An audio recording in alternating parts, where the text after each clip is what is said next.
Metroid Prime is considered one of the greatest games ever made, frequently appearing on best games of all time lists, and it's considered one of the best games of the GameCube era. It was later re-released on the Wii, and now it's been remastered and released on the Switch. With the long-awaited Metroid Prime 4 on the way, and with the recent release of the 2D Metroid Dread, Nintendo is hell-bent on reviving this series. When Nintendo Shadow dropped Metroid Prime Remastered in the last Nintendo Direct, I pretty much screamed. One of my favorites and one of the best games ever made is finally on the Switch, repolished and ready to be greeted by a new audience. I played the original Prime back in the day on the GameCube at launch, and then the Wii version a decade later. So how does this new version compare to previous releases? Does it still hold up in 2023? And how does it set the stage for Metroid Prime 4? Stick around to find out. With that out of the way, let's jump right into it.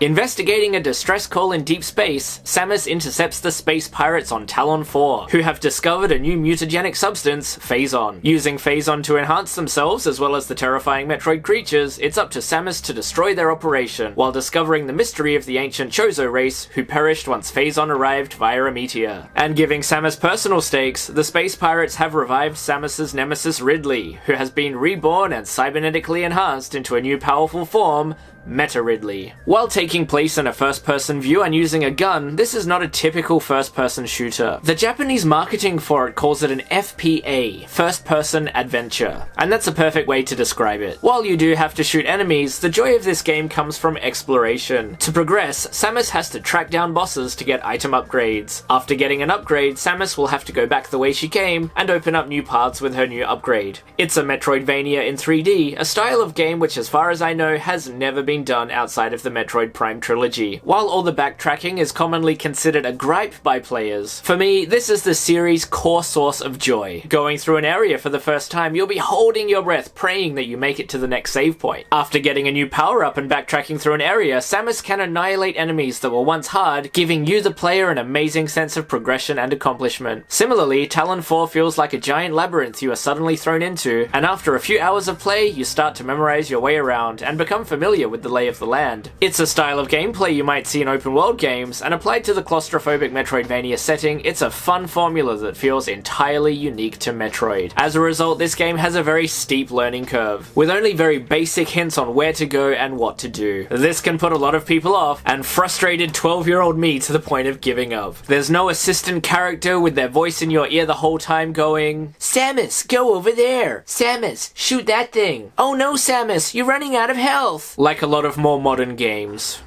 There are no voiced cutscenes, with the story only available if players actively go and seek it out, scanning environmental objects to read lore entries scattered around. You are truly on your own, which is where this game really excels. Atmosphere. This is a dark, scary, foreboding planet where everything wants to kill you. Whenever you reach a new room, you'll enter with trepidation, heart in your mouth, as anything could jump out at you at any moment. Accompanied by the stellar atmospheric music and environmental noises, playing Metroid Prime is an intense experience. And this gets taken one step further when you enter pitch-black environments and have to use thermal and X-ray heads-up displays. The atmosphere of Prime traumatized me as a kid, and I took it back to the shop and traded it in for Mario Party 4. As an adult, it's still an experience unlike any other. I wish I could have played this game with a heart rate monitor attached, especially during boss battles. It's a stressful experience, but overcoming its challenges is more rewarding than almost any other game that I've played. Metroid Prime is one of those few games that can be considered a masterpiece. 21 years ago, it was unlike anything that had ever been released. But now, in 2023, it does show signs of aging. In this remaster, Retro Studios have made substantial improvements to the graphics, with improved textures and lighting. It was pretty shocking to see, as I had only expected a re-release with no updates, so it was generous of Retro to throw these in. However, it is still a game from 2002, and the transition from GameCube to Wii to Switch is not perfect. While there are multiple control options now, with the ability to play with a standard controller layout or pointer controls, neither one is perfect. I don't think anyone wants to play with pointer controls, so you really ought to opt for the Pro controller. I tried to play with the GameCube controller for maximum nostalgia, but it was way too much of a hassle to remap the controls. While Samus's movement with the Pro Controller is smoother and better than ever before, the button layout is kind of a mess. Far too many times I fumbled around with visor and weapon switching, being mapped to buttons that don't feel intuitive. Anyone used to more modern first-person shooters or adventure games will have more than a few problems with the controls. Compounding this is the AI of the enemies, especially the humanoid space pirates. These guys' AI is definitely showing its age, as they're either charging at you or hanging out in the background not noticing your presence. And as this is an adventure game first and foremost, skirmishes with space pirates are so different to modern shooters that they feel a little primitive. Prime does get around this with its unique lock-on and circular strafe mechanics, but it's hard to train your brain to this style if you're familiar with modern shooters. Considering its newly remastered state as well as its antiquated controls and AI, I can start to see the elusive Metroid Prime 4 taking shape. The Prime series is in excellent hands, back where it belongs at Retro Studios. I'm relieved that Nintendo took it away from Bandai Namco and gave it to Retro, as the sheer effort they put into polishing this remaster bodes well for the future of the Prime series. But considering Prime 4 is releasing in the next few years, Retro will need to update the series to make it more palatable to modern gamers. First of all, the storytelling. While I enjoy not having a complex story only told with lore objects, this needs to be scrapped in favor of more modern storytelling devices. I think Samus is a silent protagonist done well, so she doesn't need to be more talkative like she was in this franchise's most terrible entry, but given some dialogue and some characters to interact with, would give this game a more modern feel. Next, the controls would need to be overhauled to play smoother and better than this. I'd also like to see more weapon variety, as well as a melee attack. When getting charged by a space pirate, it feels unfair that you're not able to smack them away, and considering Metroid's Other M and Dread had melee, it's safe to assume it'll be back in Prime 4. And finally, it needs to be more action-focused. Despite how much I love Prime, I did get a bit tired of walking around in circles and killing the same enemies over and over, making exploration feel a tad rote. I'd love to see more weapon and enemy variety with smooth and intuitive controls, making skirmishes and boss battles that much more rewarding and exciting. As for the story of Metroid Prime 4, I think it's time to do away with the Prime subtitle and give us something new. Minor spoilers for a 20-year-old trilogy ahead. The titular Metroid Prime is the final boss of this game. Upon defeat, she's reborn as Dark Samus, the antagonist of Metroid Primes 2 and 3. In 3's conclusion, Dark Samus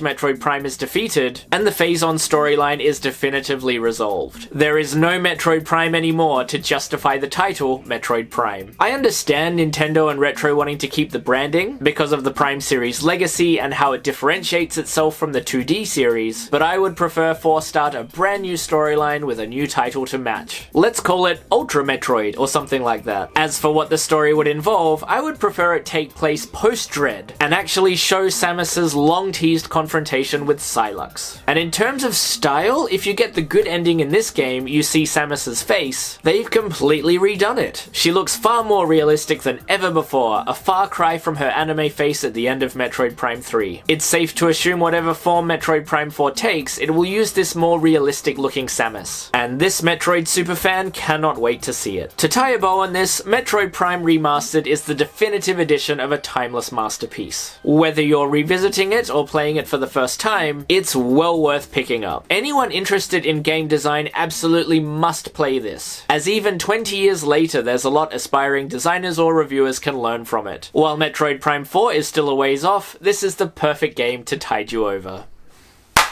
So, have you played Metroid Prime Remastered? And what are your hopes for Metroid Prime 4? Let me know in the comments and I'll reply to you. I had the time of my life revisiting this, and I would love re-releases of 2 and 3 before the release of 4. Sadly, I don't think we'll see them. It might be overkill to release 2 more remasters before 4, but we might see them further down the line. There's still plenty of other Metroid games on the Switch to play, and I couldn't be more thrilled that Nintendo is restoring this franchise to its former glory. Just a few years ago, the only games we got were Other M and Federation Force, both of which were incredibly disappointing and insulting to series fans. The ship has been righted, with both Dread and Metroid Prime remasters as outstanding experiences, and the future is looking bright for Samus and Metroid. I really hope this gets more people interested in the series, as it's unlike anything else out there. So if you enjoyed that video, please consider dropping a like and subscribing. Thanks for listening to me ramble, and I'll see you next time.